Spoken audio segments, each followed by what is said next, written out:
Hello guys, how are you? I'm Hardeep Singh. Welcome back to your own YouTube channel, IELTS updates and recent exams.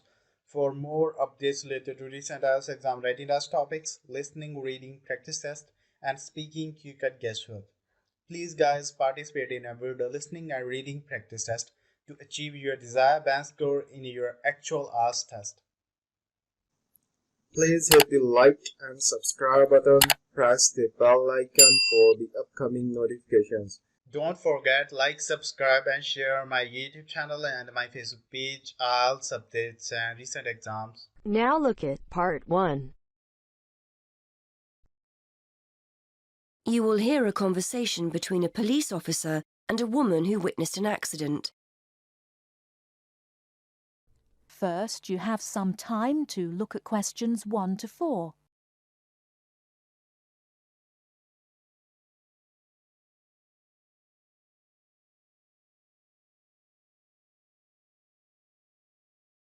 Now we shall begin. You should answer the questions as you listen, because you will not hear the recording a second time. Listen carefully and answer questions 1 to 4. Hello, madam. I understand you witnessed the accident. Have you got a few minutes to tell me what you saw? Yes, no problem. I don't have to be back at work for a while, so I'm pleased to help. Did you actually see what happened? Yes, I was standing over there, near the bus stop. I was on my way to get something for lunch, and just happened to be looking at a shop across the road. That's when I saw the red car come out from the junction over there. You don't happen to know what time it occurred, do you? Well, I left work for my lunch break at 1, and it's only about 10 minutes walk away, the office, I mean. So it might have been about 10 past 1. Although I did pop into the shop for something, so it was probably closer to 1:15. So it pulled out of Monk's Road, that's the road over there, straight onto High Street. That's right, yes. Did you get a view of who was in the car? There were 3 of them. 2 in the front, the driver of course, someone in the passenger seat, and there was someone in the back. They were quite young. I doubt if they were much older than 20. Anyway, they came speeding out of the side road over there and hit that lady's bicycle. The driver didn't bother to stop to find out if she was okay. He just drove off along the main road towards the town centre. Is the woman okay? She should be fine. She banged her head when she came off the bike, so we've called for an ambulance. They always like to check you out in case you have concussion. But no, she seems fine. Before you hear the rest of the conversation, you have some time to look at questions 5 to 10.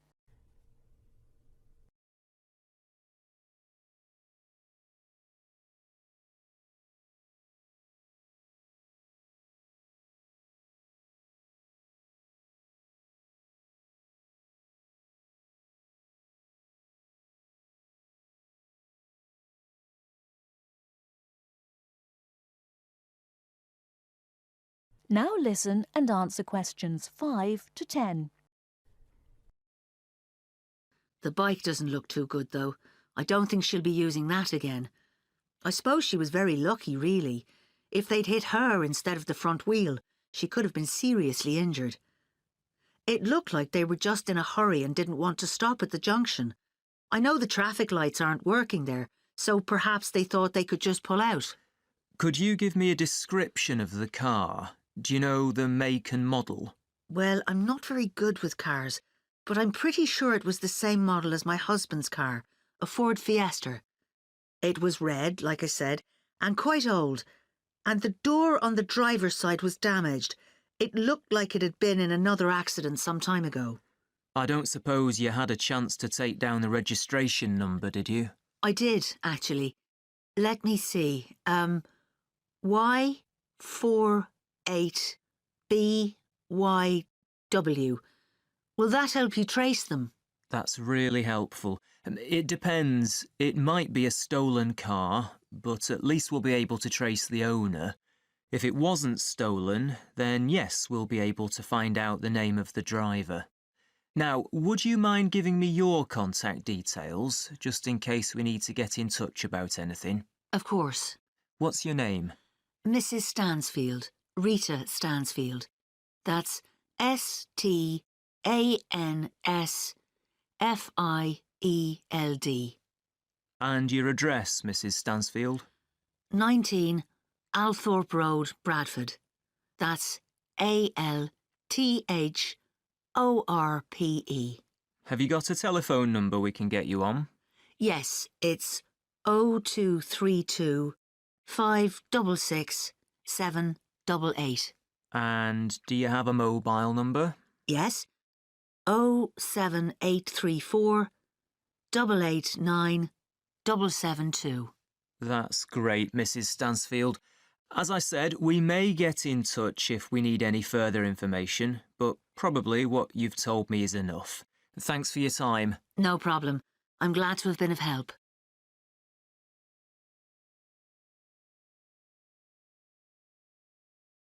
That is the end of part 1.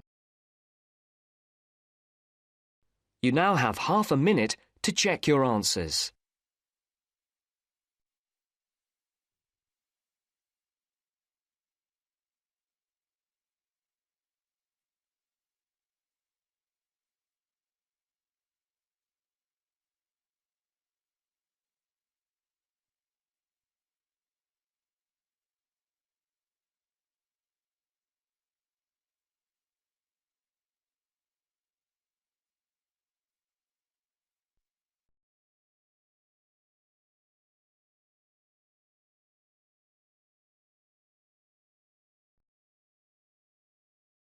Now turns to part 2.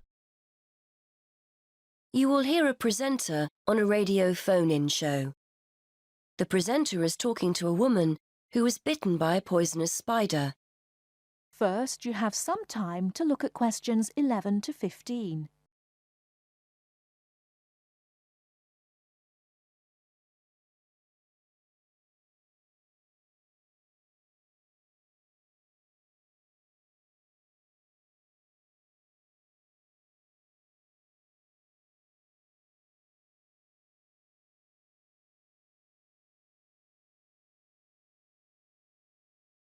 Now, listen carefully and answer questions 11 to 15.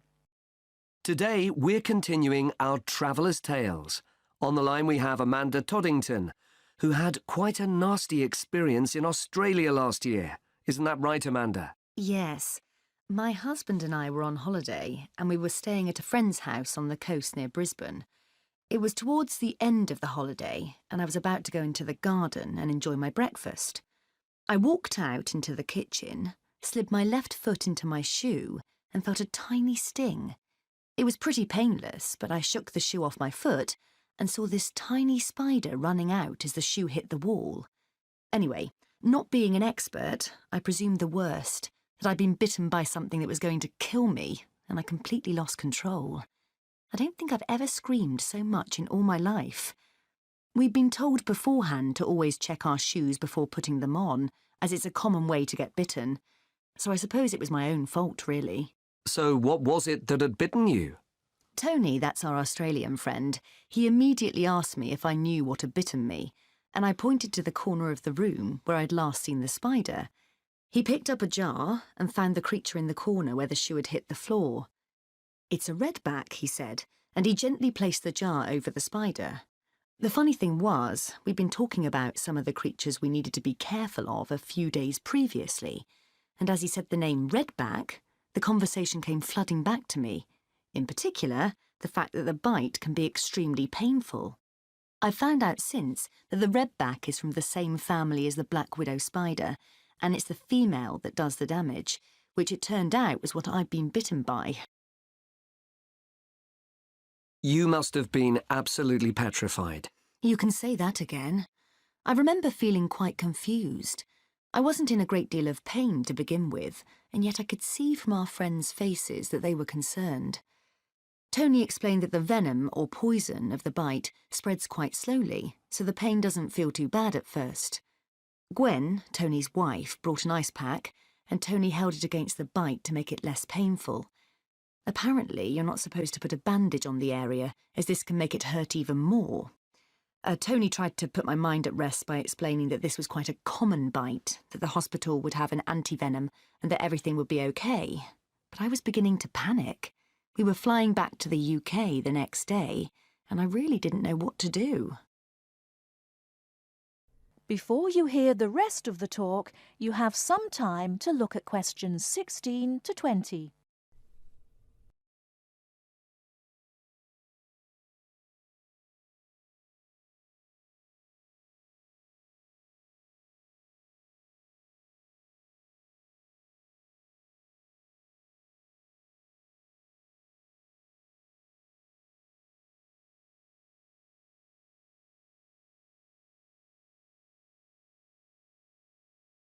Now listen and answer questions 16 to 20.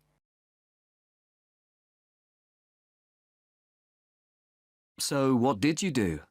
Well, Tony phoned the doctor, who told him to check my symptoms for the next hour or two. As time went on, the pain became very intense, from my foot right up to my knee. My husband was on the internet and was reading out the possible symptoms. I wasn't feeling sick, and I hadn't yet developed a fever, but I had a terrible headache, and my foot was beginning to swell up. At this point, Tony decided to take me to the local hospital to be on the safe side. I really didn't want to go, as I had visions of being kept in for days and all our plans being spoilt. But Tony and my husband insisted. When we got to the hospital, I was relieved to see how casual everyone was when Tony explained I'd been bitten by a redback spider. They told me to take a seat and got on with their work. And did you receive any treatment? By the time I got to see a doctor, the pain was very intense indeed, and I was getting quite upset. The doctor decided to give me a dose of an antivenom, which he assured me would eventually deal with the problem. Unfortunately, he also explained that it wouldn't have an immediate effect and the symptoms might last for several days. But the story has a happy ending. My husband managed to book us onto another plane 1 week later. And even better news was that the symptoms of the bite finally cleared up after about 24 hours. Within a couple of days, I was back to normal again. So thanks to the spider, we managed to extend our holiday by a week.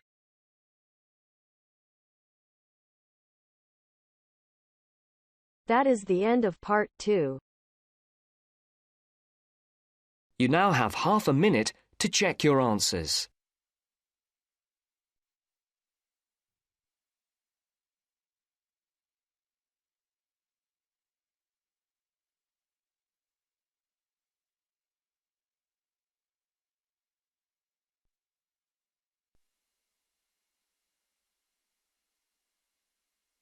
Now turns to part 3. You will hear a conversation between a university tutor and a student about a jobs fair. First, you have some time to look at questions 21 to 23.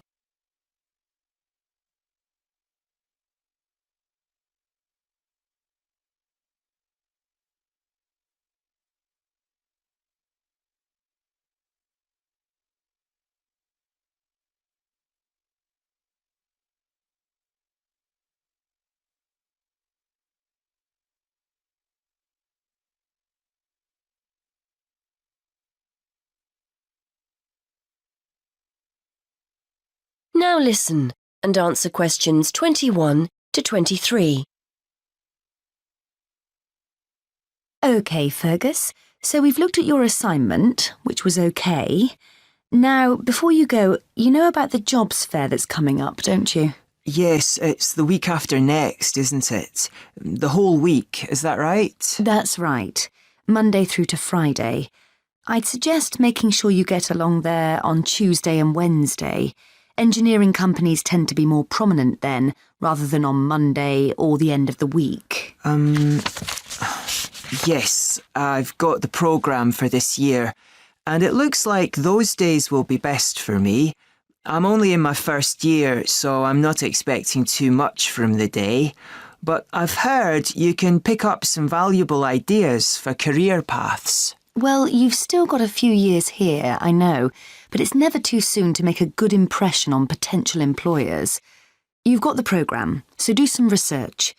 Have a look at company websites so you've got the basis for a good conversation with the people on the stands.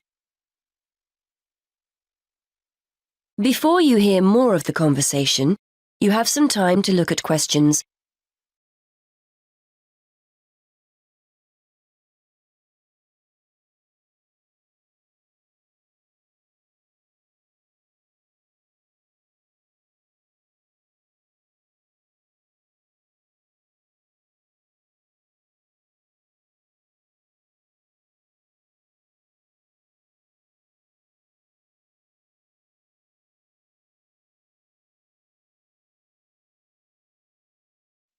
Yes, I was looking at one the other day.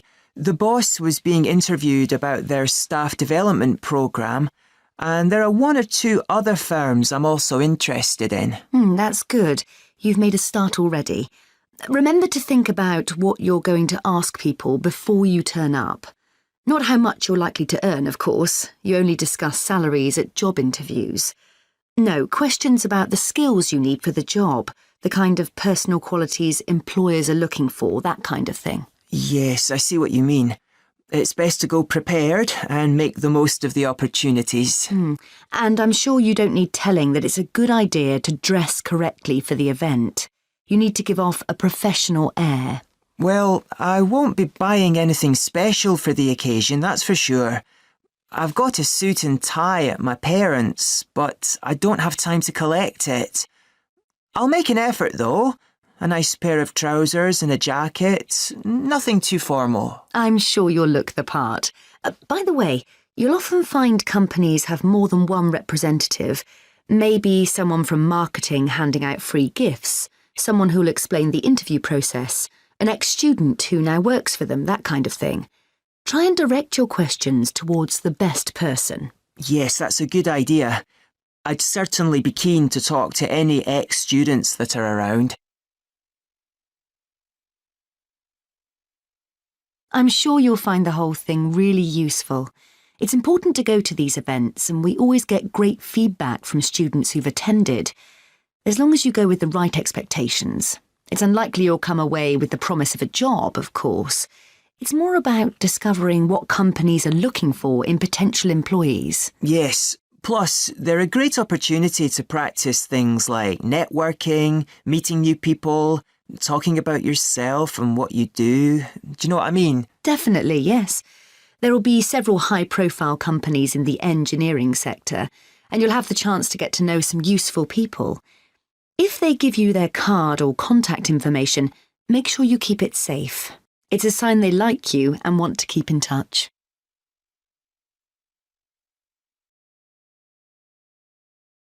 That is the end of part 3. You now have half a minute to check your answers.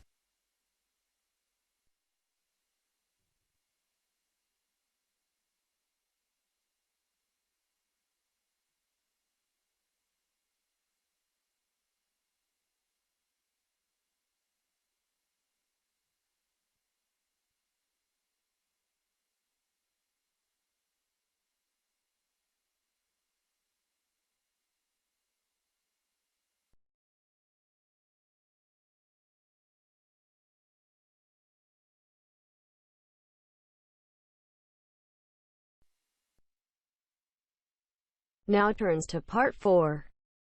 You are going to hear a lecturer giving a talk on a type of fundraising for business called crowdfunding. First, you have some time to look at questions 31 to 40.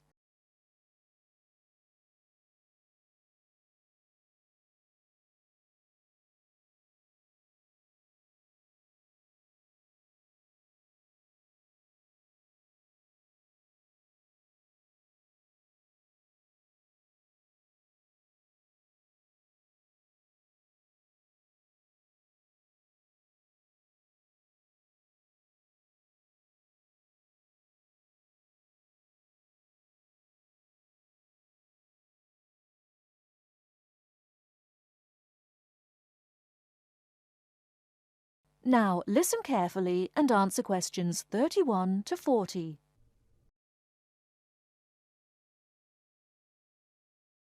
Good morning, everyone. Today, we're continuing our look at funding opportunities for small startup businesses. The emergence of social media has given companies the ability to connect with fans and potential customers directly. On the back of the growth in social media, a model of raising finance has emerged known as crowdfunding. This revolutionary way of raising finance began with micro-lending in the 90s. More recently, an equity-based model has emerged that allows people to invest directly in a new company. We're going to examine this in more detail later, but let's turn first to a third model, which I'll term a fan-based model. With this model of crowdfunding, individuals are encouraged to give an amount of money to support the launch of a project or initiative without the promise of any financial return. Instead, there's a reward for donating. This contrasts with the micro-lending model, which would require a return on investment, and the equity-based scheme, which may offer shares. Crowdfunding portals or websites allow the business concerned to present the initiative along with the financial target required. There's a fixed time limit for fundraising, and if the target amount is reached, all donations are paid to the company or individual. Whether it's an author planning to write a new book, an independent film company looking to make a new film, or a technology company with an idea for an app, the person or company needing funding would turn to its fan base for support. This is managed through one of the many crowdfunding online portals that have emerged. Of course, a fan or supporter of a particular initiative is likely to give money anyway. But donation-based crowdfunding will often make donating even more attractive by offering a rewards-based incentive scheme. Let's take a film company, for example, that needs funding for a new film. For a small set donation, the donor might be offered a free ticket to the premiere or a DVD of the film. A larger set donation might be rewarded by the chance to attend a launch event when the film goes live. Those people who make bigger donations could even be offered the chance to meet the cast of the film, whilst the highest level donation could see the person's name mentioned in the film credits. For companies that already have a significant fan base, crowdfunding offers a fantastic opportunity to raise money quickly from a large number of people, each of whom donates just a small amount of money. Compare this to the time and effort that would be needed to sell your idea to investors or your bank manager, particularly in an age when raising finance can be difficult. The company may also have links with partner companies or organizations that run fundraising events.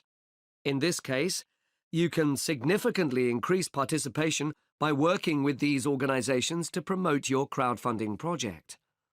Another significant advantage is that you can reach out to your fan base for feedback on the project while it's being developed, thus making the final product more appealing. Crowdfunding enables you to raise awareness of the product at an early stage, thus increasing the potential for sales. With so many people behind you, it can also act as a great incentive to get the best possible product out on time and on budget. However, there are disadvantages to bear in mind.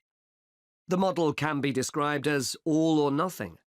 If you don't reach the monetary target required in the agreed time, all promises of donations are cancelled and no money is paid, leaving you back at square one. Should this happen, or still worse, you receive the funding but are unable to come up with the product, not only will your fans end up disappointed, but the portal will record the fact that you failed to reach your target, or that the initiative failed. Fulfilling all the pledges that you've made to people can also be very time-consuming. For example, remembering to send out copies of books or free cinema tickets can sometimes be forgotten in the excitement and frenzy of launching your product. People sometimes forget to factor in the cost of rewards when calculating profit margins. But these can be significant. And finally, if you have a small fan base, for example, you're a new company or have a small social media footprint, raising awareness of your initiative will be challenging. These drawbacks aside, donation-based crowdfunding is a wonderful opportunity for individuals, or small startups to raise funds for that exciting new project, whilst reaching out and connecting to the people who are most likely to support and promote your work for you. That is the end of part 4. You now have half a minute to check your answers. So guys, don't forget like, subscribe and share my YouTube channel and my Facebook page, IELTS updates and recent exams. For more updates related to recent IELTS exam rated as topics, listening, reading, practice test and speaking, you get guesswork. Please guys, participate in everyday listening and reading practice test to achieve your desired band score in your IELTS exam. For more IELTS material, visit my official website www.ieltsupdatesandrecentexams.com. The link is given below in the description. So guys, if you want to need PDF files of IELTS material, then please join my Telegram channel. Please write your score below the comment section. Thanks for listening. God bless you all guys. Stay tuned. Stay safe.